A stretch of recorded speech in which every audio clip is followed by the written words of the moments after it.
25 November মঙ্গলবার সন্ধ্যা ঘনিয়ে আসতেই হঠাৎ আগুনের ফুলকি দেখা যায় করাইল বস্তিতে। বাড়তে বাড়তে টানা 16 ঘন্টা ধরে সক্রিয় থাকে এই আগুন। লেলিহান শিখায় মাথা গোজার সবশেষ ঠাইটুকুও পুরে ধ্বংসস্তূপে পরিণত হয়। অভিজাত বনানীর এক কোণে জরাজীর্ণ আবাস গড়ে থাকা নিম্ন আয়ের করাইল বস্তিবাসীদের।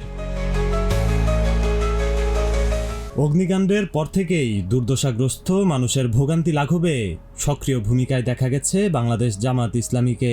তারই ধারাবাহিকতায় আজও করাইল বস্তি পরিদর্শনে যান ঢাকা 17 আসনের জামাত মনোনীত প্রার্থী ডাক্তার এস.এম. খালিদুজ্জামান। ঘটনাস্থল পরিদর্শনকালে করাইলবাসীর প্রতি সরকারের দায়িত্বজ্ঞানহীন আচরণের তীব্র সমালোচনা করেন তিনি। অত্যন্ত দুঃখ ভারাক্রান্তভাবে জানাতে হচ্ছে যে এবার প্রায় 3500 ঘর পুড়ে গেছে।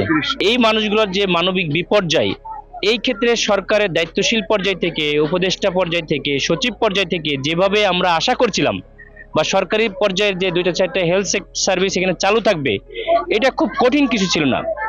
এটা সরকারের আমি খুবই দুঃখিতভাবে বলছি যে সরকারের এখানে খুবই তাদের প্রতি যে খেয়াল করার কথা সেটার উপর যথেষ্ট ঘাটতি আছে।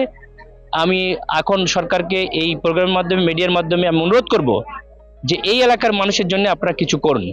এ সময় ডাক্তার খালিদুজ্জামান বলেন, আগুনে ক্ষতিগ্রস্ত মানুষের প্রাথমিক 3টি মৌলিক অধিকার খাদ্য, বাসস্থান ও চিকিৎসা সেবা নিশ্চিতে জামাত যথাসাধ্য চেষ্টা করছে জানিয়ে তিনি বলেন, খাদ্য এবং চিকিৎসা, মানুষের বস্ত্র, এই 3টে বিষয় মানুষের খুব গুরুত্বপূর্ণ।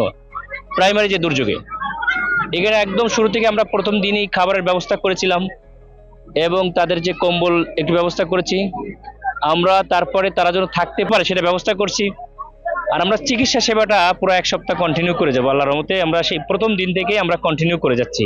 রোহিঙ্গা শরণার্থীদের প্রতি সরকার মানবিক আচরণ করলেও করাইলবাসীর প্রতি একই মানবিক আচরণ দেখা যাচ্ছে না দাবি করে ডাক্তার খালিদুজ্জামান বলেন, সরকারি পর্যায়ে কেউ আসে নাই তো না, যারা আমাদের এই দেশেরই মা বোন, তারা রোহিঙ্গা বা অন্য কোনো দেশের জন্য আমাদের সরকারি বিভিন্ন পর্যায় থেকে দেখা হচ্ছে, কিন্তু এই মানুষগুলোর জন্য সরকারি দায়িত্বশীল পর্যায় থেকে কেন আসলো না, এটার জন্য একটা জবাব দিয়ে থাকা উচিত।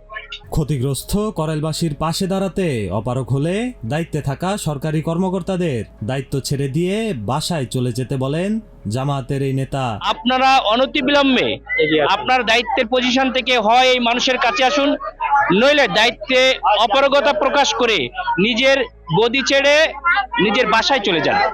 সুতরাং এই মানুষের পাশে যদি না দাঁড়াতে পারেন তাহলে সরকারি দায়িত্বের বড় পোস্টে আপনার বসার কোনো যোগ্যতা নাই, কোনো অধিকার নাই।